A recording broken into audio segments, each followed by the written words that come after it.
What if humanity's story didn't begin on Earth, and the ancient gods described throughout history were actually visitors from the stars? Well, today on Truth Be Told, we journey beyond the boundaries of conventional history with ET contactee, Ascension coach, and Galactic historian Debbie Solaris. Debbie shares the extraordinary experience that transformed her life, awakening abroad what she describes as a Arcturian starship and communicating telepathically with extraterrestrial beings. And we have a wonderful surprise today.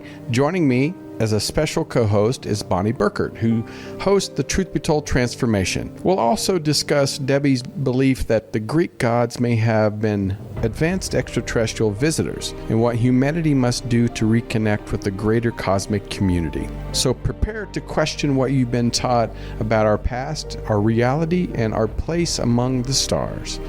I'm Tony Sweet with Truth Be Told. Please welcome to the Truth Be Told studios for the first time, Galactic historian, Debbie Solaris.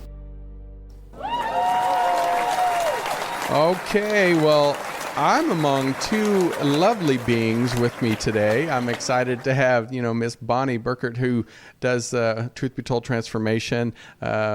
And I'm excited to have her here because she's been doing a lot of traveling, so you haven't seen her on air, but you probably will in the future very quickly, hopefully. So welcome, Bonnie. Then, of course, Bonnie, we have an amazing guest, Debbie Solaris, whichever you want to say. She said as long as you don't call her late for dinner, she's actually really good. Or out to lunch. Or out to lunch, yeah. As long as you're paying the bill, she's going to show up. Yeah. Hi, Debbie. Hi, nice to meet both of you. And thank you for your patience as far as getting scheduled, because I know sometimes it's difficult, but... well, you're a busy lady. That was coordinated. I was going to say, come on, you've got so much going on. So much going on. Yeah, it's a lot. It's a lot. Well, the way I'm going to dive in, and I ask a lot of people, because Bonnie, me, you, we've all into a genre that, a lot of people used to call woo-woo, but everybody, I think, has their own experience. So I want to start with what really first opened your mind and to the possibility of humanity. Our story may have extended beyond Earth. I find that story fascinating because there must have been an enlightenment in your life. Yeah, I always talk about this, but I pretty much was living I would say an unawakened human life, where I was just, just trying to work, pay the bills, pay my taxes, that kind of thing. Had a very ordinary upbringing. I wasn't raised, exposed to any metaphysics or even much spirituality beyond Catholicism, so I was, active duty military for a number of years. And then I worked in the local government sector for a few years after that. So, I was just basically living a normal life. But then I would say my great awakening happened in 2012. I went to sleep as normal, and I had what I would probably describe as a out-of-body experience where I found myself on board an extraterrestrial starcraft and had interactions with extraterrestrial beings. They were in a higher dimension, so of course this wasn't happening in the 3D physical realm, but it was happening in an alternate dimension, and that pretty much changed my life. That one experience. Actually, I ended up having two extraterrestrial contact experiences. The first one was in May 2012, and the second one was in December. Same ship, same beings. But it was pretty extraordinary even after the first one. If you want, I can go into a little detail about it. Yeah, please. Listen, This is Truth Be Told. We like those UFO experiences, so extraterrestrial experiences. So give us the details, please. Yeah, and you have to keep in mind that I was totally asleep. I didn't believe in aliens. I didn't really interact, or I felt like I had much of an interest in them. I was just kind of like living life, just trying to get to work every day and stay out of trouble. So I basically was just kind of rambling along, in a kind of a unconscious state. But then when I had this experience, it was like everything blew open, so, my whole trajectory of my life changed. So basically what happened was when I came to consciousness during, I guess, I don't know if it was dream state. It wasn't really a dream. It felt really too real to be a dream. I noticed I was on board some sort of craft, and I guess I was just trying to process everything because I didn't really understand, I didn't have a chance to feel fearful or, really put a whole lot of thought into what was going on. I was just trying to process everything that was in front of me. But pretty much the ship itself was sentient. It was comprised of light and plasma-like material. It wasn't metallic like you would see like on Star Wars or Right. or Star Trek. So a lot of those ships looked like they were constructed. This ship looked totally organic. It looked very kind of fluid, I guess. But it had a sentience because it was leading me towards a certain space, which I kind of followed along. And then I found myself in this large room with, I would say, 4 or 5 other beings, obviously not of this planet. They looked extraterrestrial to me.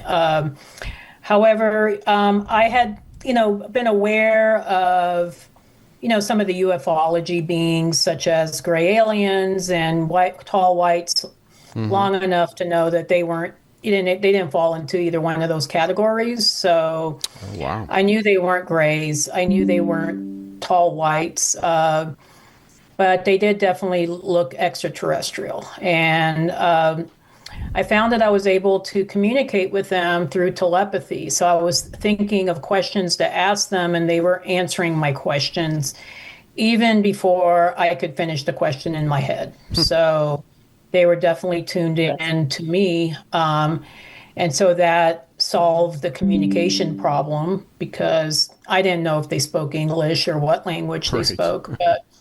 But during the time I was there, I asked them why me, and of course I've asked them, where was I? Who are you? What's this? And they explained to me that they were Arcturians from the star system Arcturus, or at least that's what we call them, as Arcturians. And they came from a constellation called Bodas, and they had this holographic sphere in the room where they were showing me where Bodas was located. And they showed me some of their planets. And then I was asking them questions about why me, because I'm nobody special. I'm just regular human. And they said it was because I was part of their soul group. I was part of their family, wow. Which really blew my mind because I always thought I was just an Earth human, so I wasn't aware of a connection with these beings before this incident. But and they said that I had forgotten my mission. That they felt like I was ready, to know more information, and so I was asking them about what's going on planet Earth because things are pretty crazy. Yep. Things are crazy on this planet, and they said a lot of it is what was the word they used? Illusion. Like they used the word illusion quite a bit. Like the 3D isn't really real, and it's kind of like playing in a video game where you're kind of playing these different roles. And I said, well, for the confirmation. For the confirmation, we hear that from others a lot, don't we, Tony? Yeah, we do. Right. So it's interesting to hear, especially because you hadn't been influenced No, thinking that from other things you've heard and or studied? no, I had no exposure to any of this information before this experience, so they were talking about illusion, which at the time I didn't quite understand what they meant Right. because to me it's like, well, gosh, I can touch my desk, I can touch, the walls or, things that, objects, it seems pretty real. But that's not basically what constructs reality, I guess, according to them. It's still, a manufactured construct. So, and they were explaining, about religion, that a lot of what we see as spirituality on Earth is really kind of man constructed. Same with a government, that a lot of it is the same thing. It's just a means of control. And I'm somebody that worked for the government. I was in the military for a number of years, and then I also worked for local government. So that kind of blew my mind. It's kind of like, oh wow, okay. And they were also showing me images of what could have been future Earth. Like if we did everything, if we followed along on the ascension path and everything unfolded the way we would like it to, what future Earth would look like. And it was amazing. It was the way Earth should have been all along. Smaller, no cities, smaller communities, I guess homes and structures that are integrated into the environment. People were growing their own food. There was no transportation. People were able to teleport themselves. There was no internet because we're all telepathically connected with one another. Right. And I was starting to cry because I was like, wow. Like, is this going to happen? Because this looks awesome. It does sound amazing. I'll sign up. Yeah, I'm down for that. And especially the no transportation part. Just be able to think of, oh yeah, I want to go to Costa Rica tomorrow, and then you're in Costa Rica. You don't have to catch a plane or do any of that kind of, or deal with airports and delayed flights. So as somebody who grew up on I Dream of Jeannie and Star Trek, yes. yeah, I know. It's like, yeah, sign me up. So yes. I was crying, and I asked them, is this just for rich people? And they were laughing at me because they're just like, no, this is for everybody. This is for everybody. So this was just my programming that only good things come to people that have money. But no, it was amazing. And then they showed me around a little bit, the ship. So they took me around the ship. I couldn't even describe the technology I was looking at because it was just so beyond what we would see here on Earth. And then they cut me loose and they let me wander on my own. And I ended up in this kind of central part of the ship where there was several levels and there was hundreds of other extraterrestrial beings, mostly humanoid looking. That was the one thing I did notice, that the vast majority of them, there might have been a couple that looked amphibian, but most of them looked pretty human. Just, not obviously Earth human, but they looked human. And I had interactions with one Pleiadian being, which I found out later was Pleiadian. Not at the time, I didn't know, but that was trying to help me with. There was this thing called, I called it the light escalator, the light shaft that transported beings from one end of the central part of the ship to another, and it looked like a rainbow, and so I thought it looked really cool, and I wanted to go on it, and I kept getting thrown off. And the Pleiadian being was trying to help me figure out how to get on it, and I did. And then I woke up, and I was in the middle of my bed. So I was back in bed, back in 3D Earth. And I knew immediately upon waking that something extraordinary had happened, that it was too real. Like when you're in the higher dimensions, it's like you're in a hyper reality. Colors are more brilliant, details are sharper.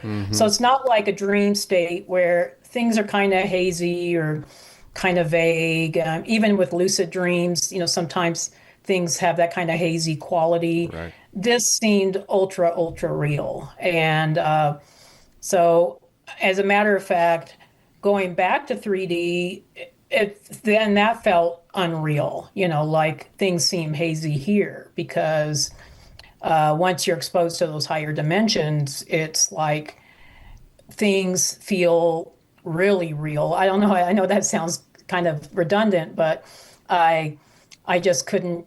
I just couldn't get over, just how unreal the 3D now feels. This feels more like a dream state. It kind of reminds me of how 4K televisions versus 1970 tube televisions, black and white. How now it's almost like you're there in the picture with it. Back in the day, is like you had to sit like 2 feet from it to really. Oh, so, I know. And then it was like everything was kind of hazy, like when you're watching like old black and white TV sets or even the old color sets, so, you were mentioning I Dream of Jeannie and the Jetsons, Right, fully. So Debbie, let me ask you, when you came through that, I mean, what an awakening. And I would love for you to certainly tell us your experience, but also frame it for others who may have had a dream like that or had an awakening and they don't quite know how to process it and how to live a normal life moving forward. So help us understand how we can, be brave and get on that path. Oh, yeah. Actually, I would say, I'm an Akashic reader, so I've been doing Akashic readings for probably the last 12 years. Okay. Yeah, so not prior to this, correct? Not prior. No, this occurred afterwards. So I've found through my clients that there's a lot of people that had these experiences. I mean, it's becoming more and more common, probably more common than people want to admit. But I think sometimes people have a tendency to second guess it, like, oh, that was just a crazy dream, or it just seemed kind of real. But they start maybe trying to give themselves a explanation, like, oh, maybe I was just tired, or or I was just imagining things. But I would say more often than not, it's becoming more and more common. And I would say for anybody that has gone through an experience like I have, I guess to just keep an open mind and to really explore why it happened, or what's the deeper meaning behind it. Like, what is it trying to show you? So in my case, I went through a period of depression, kind of like similar to people that go through an NDE. They're exposed to the higher dimensions and then they come back and then they question their existence, like why did I come back? Why am I here? So I went through, a period of depression after that. But then I started taking a lot of spiritual classes. So it just kind of opened me up to all this new information. I wanted to know more about it. And so I did a lot of reading, a lot of research. I'm fortunate I live in Colorado, so there's a plethora of spiritual classes here, especially before COVID. We had all kinds of offerings, especially in the Front Range of Colorado. So, and where did you go? Because this actually, was an invitation for us to explore some of the other, offerings that you have in areas of study. But there's that expression, when the student is ready, the teacher appears. Yeah. So what did you go after this experience, this Arcturian with the Arcturians, you maybe weren't even knowing about Arcturus? No, I didn't know anything. I mean, I think the very next day I looked on Amazon and probably ordered every book I could find on Arcturians. I mean, that's okay. So that's like, yeah. That's so exciting for me to hear, because that's somebody that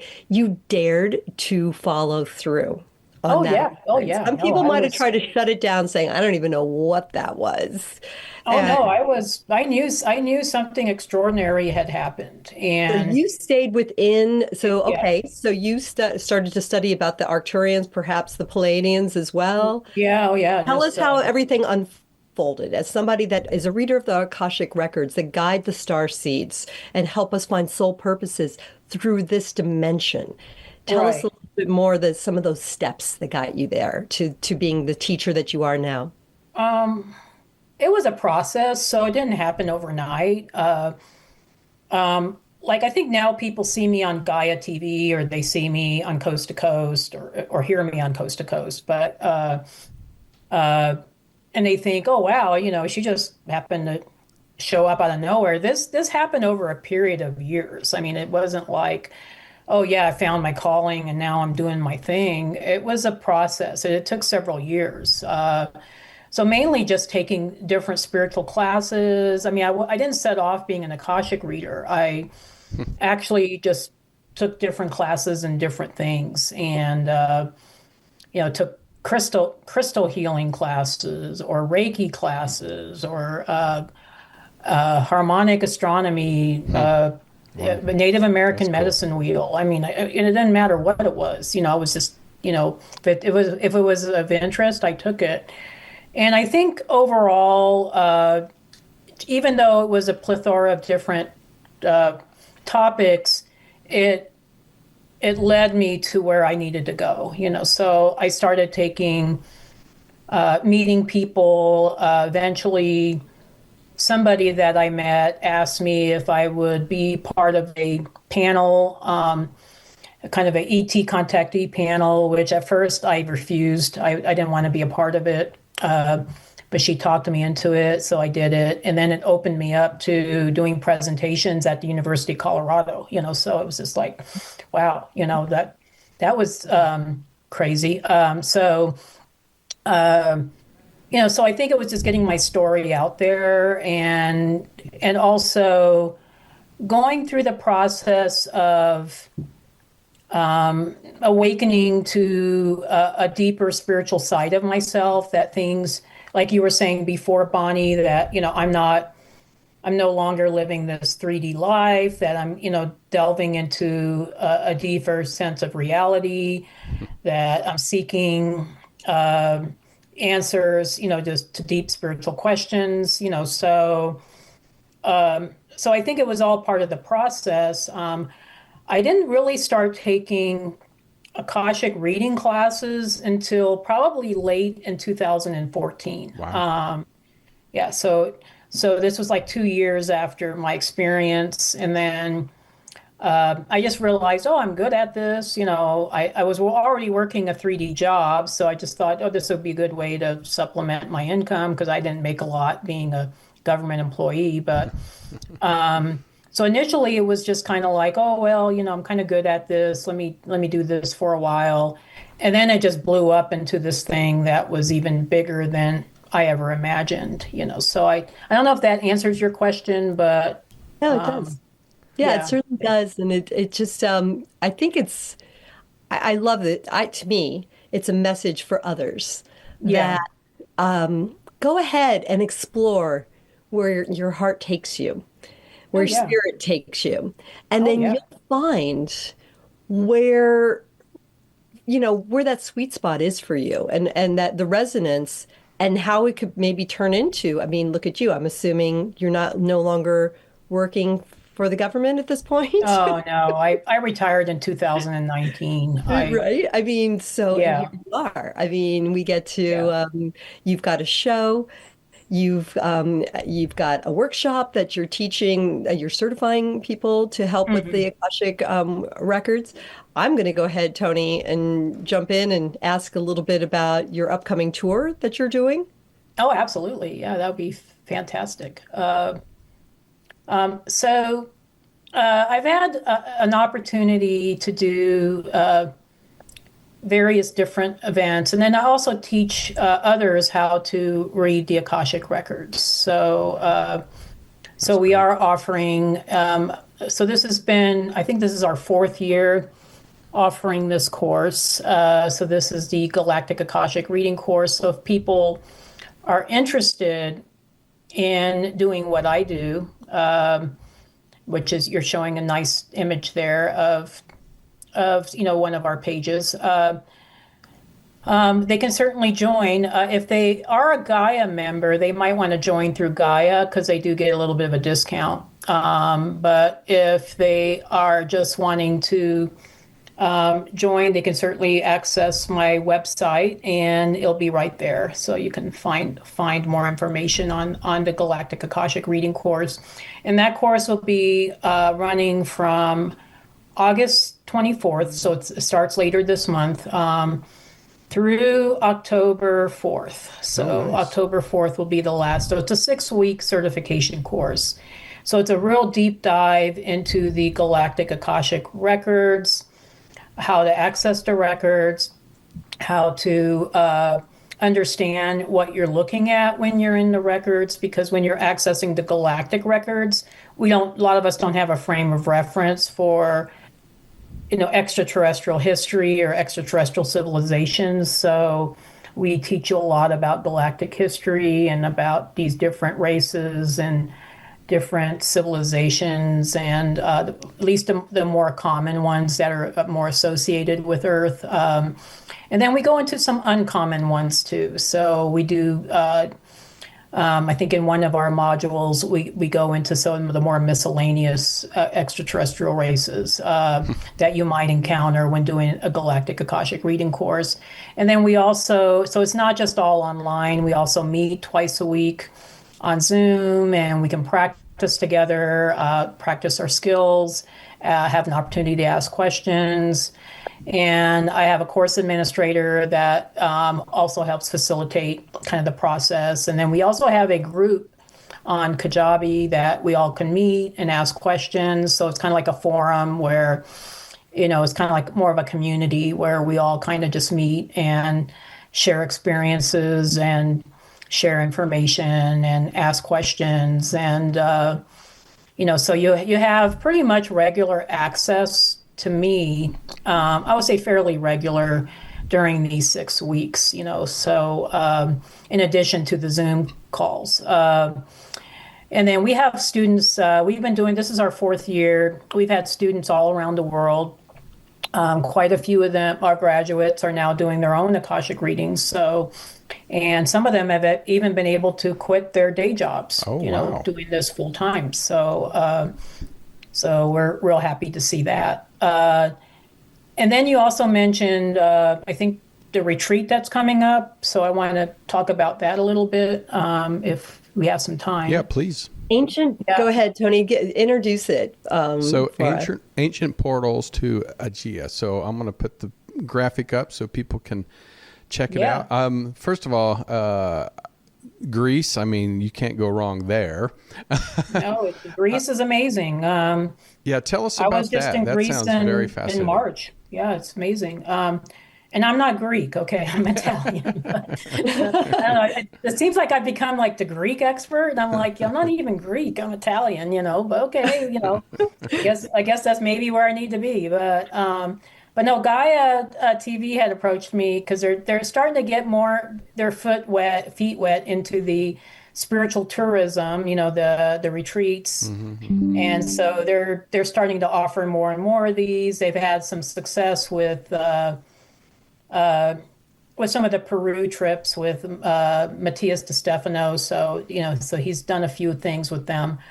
And so they asked me if I wanted to do one in Greece, and I said, heck yeah. Don't have to twist my arm. But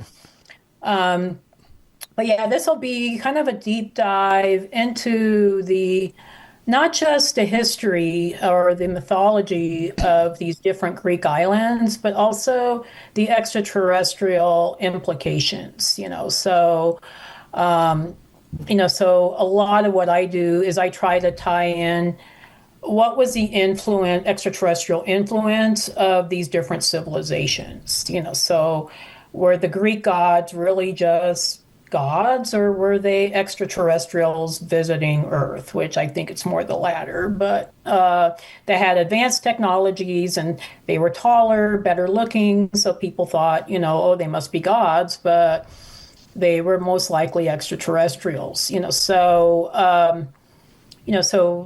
so we get into that, and then we'll get to actually have a lot of fun on this trip. So we'll be visiting some amazing Greek islands. So we leave Athens on the 13th of October, or no, the 16th, sorry, 16th of October. And then, so we'll embark on a beautiful, luxurious private yacht, so it's not even a cruise ship, it's a yacht, so it's just be us, on board this yacht. And then the yacht will take us to places like Santorini and Ikaria and Naxos and Delos and Mykonos and a lot of these beautiful islands that have some beautiful ruins and also some sort of extraterrestrial connection, so. Oh, Debbie, what a unique experience. And here we are as we're all thinking about the Odyssey this summer of 2026. I know, yeah. Couldn't ask for better timing with the Odyssey. Yes. Yeah.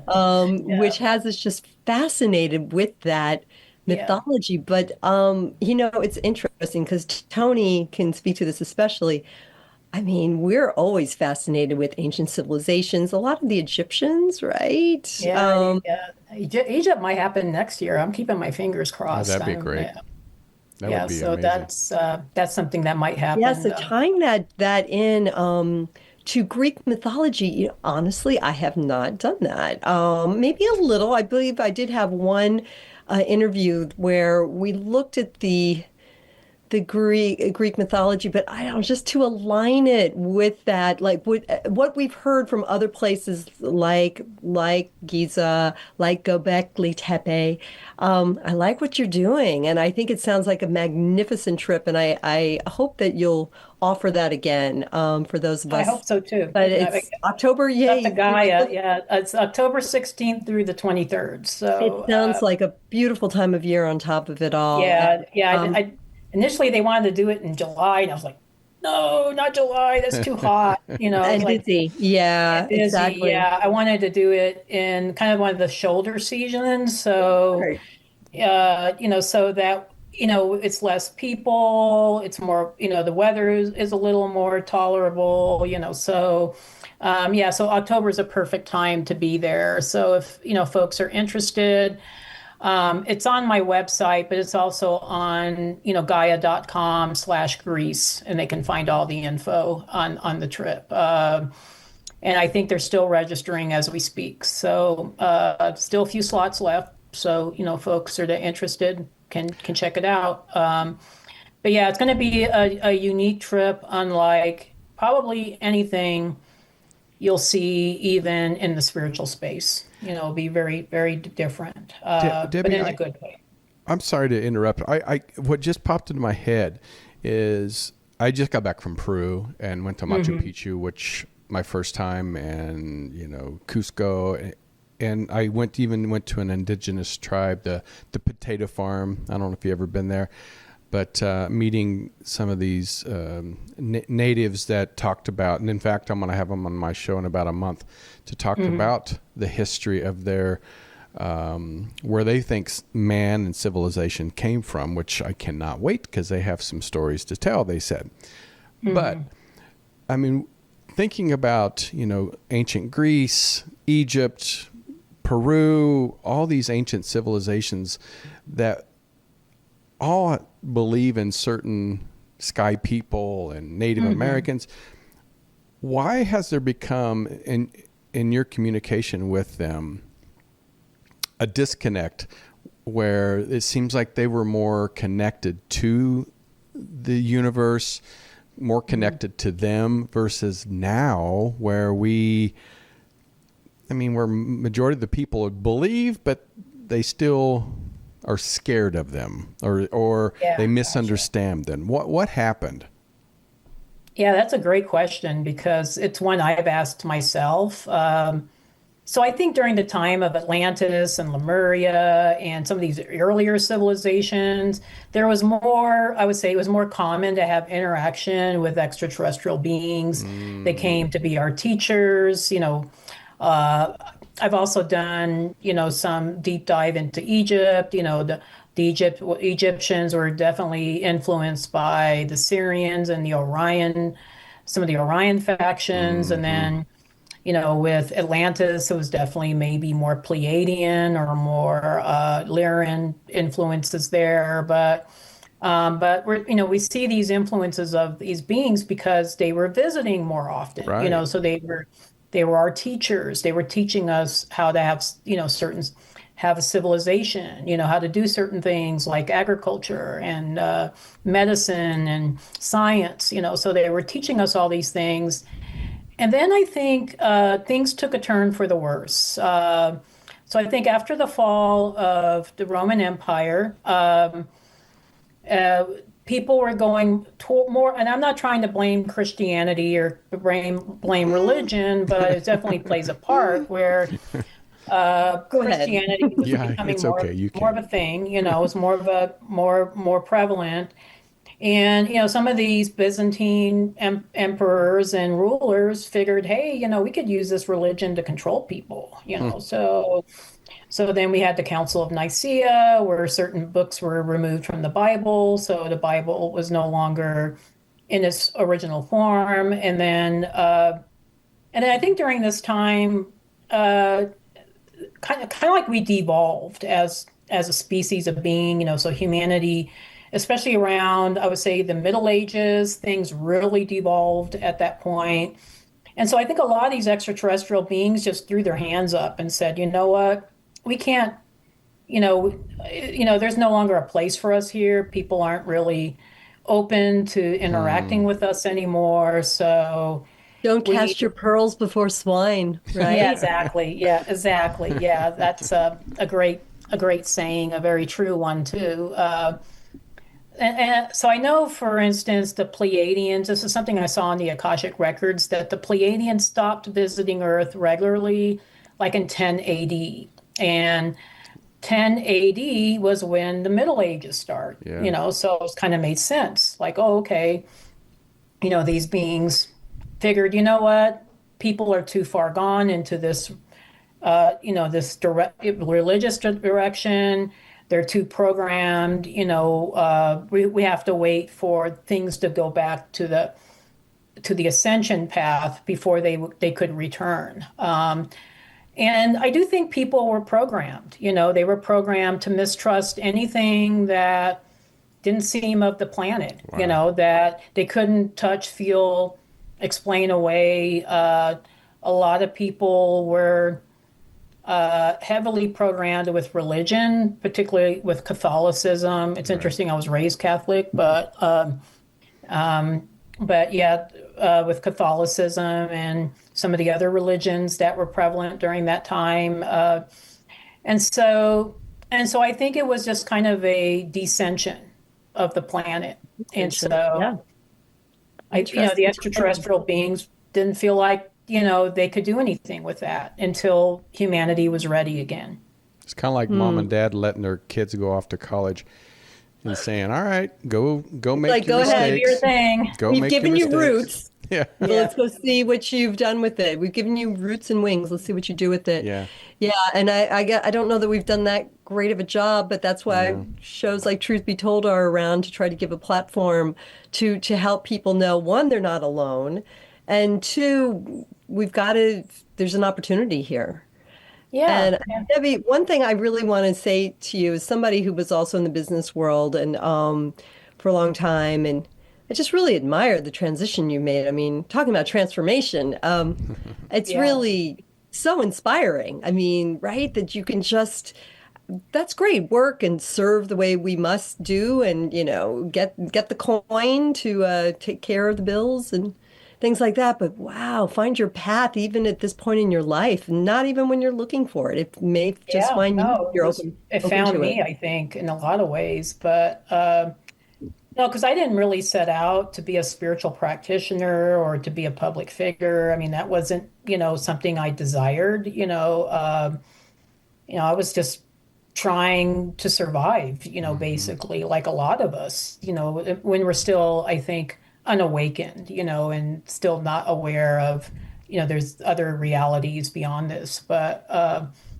yeah, no, it was quite a journey, and it still is a journey in a lot of ways. I mean, I can't say it's over yet, Definitely but no, not. I've been very fortunate. I've had some great opportunities. I can certainly credit Gaia for, helping to get my platform out That's there, great. so um, and also, other venues as well. Conscious Life Expo. Right.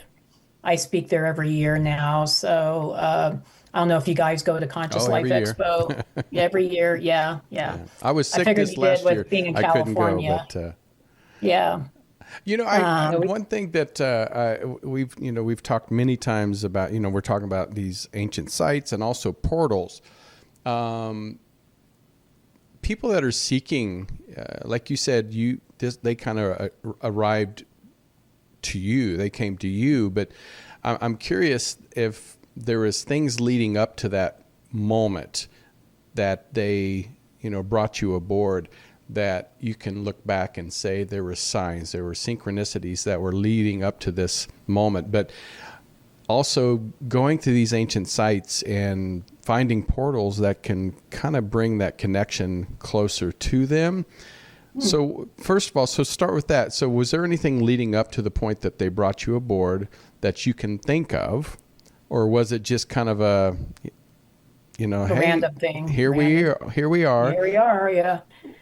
I would say there was probably, so my father committed suicide in 20, mm, Oh 2007. my gosh. And Wow. I think that got me maybe generally thinking about questions beyond, Mm, what's why why things are the way they are, yeah. why. So just and instead of just looking at things on a very 3D level, and I think that so the reason why I mentioned that is because I went through a depression after my father I'm passed sure. Yeah. away, and it led me to become part of an animal assisted therapy group. So initially I got into animal assisted therapy in order to recover from my depression. So it was given me an opportunity to Wow. serve outside of myself, so it was Yeah. something that I could focus on that was really positive, that a therapy cat Hmm. who she was one of, I think, only a few therapy animals or therapy cats in the United States, but and she was a little hairless Sphinx cat, and people just fell in love with her because she was hairless and looked like a little piglet. So her name was Piglet, so everybody just fell in love with her, and we served for 6 years, me Wow. and Piglet, as part of a therapy team.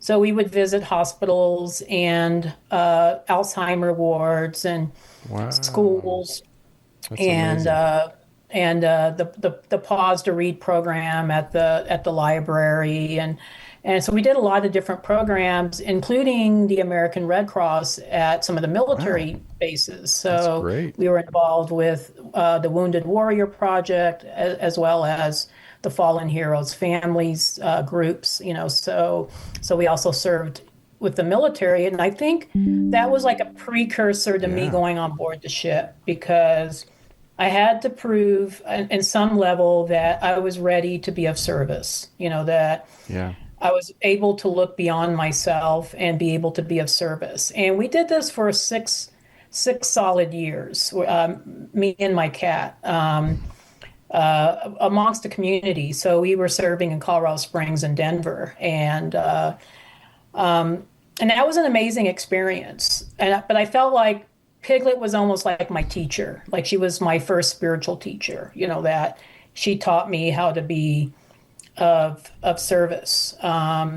and to look, beyond, myself, and to not think, and to think of others, So I credit that with maybe being a precursor to my extraterrestrial experience. But I think sometimes we have to go through like a crisis, like some sort of crisis, like a family member dies, or we get really sick, or we lose something that's important to us, that gets us, questioning life, and gets us, or at least expand our consciousness to the point where we start asking those questions. So I don't know if that answers your question. No, but it totally did. And it actually answers my second questions, thinking about going to these ancient sites or even trying to find portals to be more connected to them. But now you really told me that experiences and even like to me, animals are like angels on earth anyway. Oh, they are. Yeah. So for me, you don't need to go to these sites and to have more of a connection. Not really. I mean, I don't know. I'm of the belief that you can serve no matter where. I mean, you can be in Cleveland, Ohio, and still, be connected. So I don't think I'm not trying to throw shade on Cleveland, but it's just using that as an example. But I mean, it can be anywhere. But I think people are drawn to those sites because there's such a big there's a certain frequency that I think you might find more, say, in Peru or in Hawaii or in Glastonbury, for instance, or even Greece, that may be a little bit higher frequency than maybe what you might find, find, say, in Cleveland or Chicago. Yeah. Well, and even within these places, they're there, or maybe it's the people. I mean, because think about it, we just don't happen to know the sacred sites that may have been in North America because it was all That's race, true. right? Yeah. And because I know certainly just west of Chicago along the Mississippi River. In fact, I think the Mississippi River is frankly every bit as holy as the Ganges River. Absolutely. Yeah. Right. And so, and that, I mean, that could be a whole nother show. It's just talking about nature and the power that nature wields for us.